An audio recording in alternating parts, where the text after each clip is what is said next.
Want to know how to see who you follow on Threads app?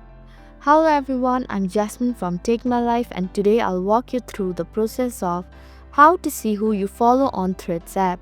It's pretty simple and quick, so let's get started with the video. Firstly, open the Threads app on your screen. Then tap on the profile icon at the bottom right corner of your screen.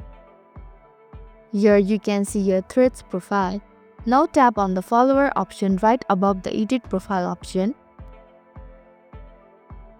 Here you can see the followers option that shows the people you follow on Threads.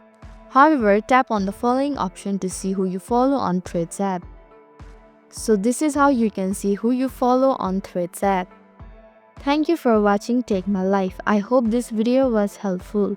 If it was, then hit the like button and comment down if you have any questions or feedback.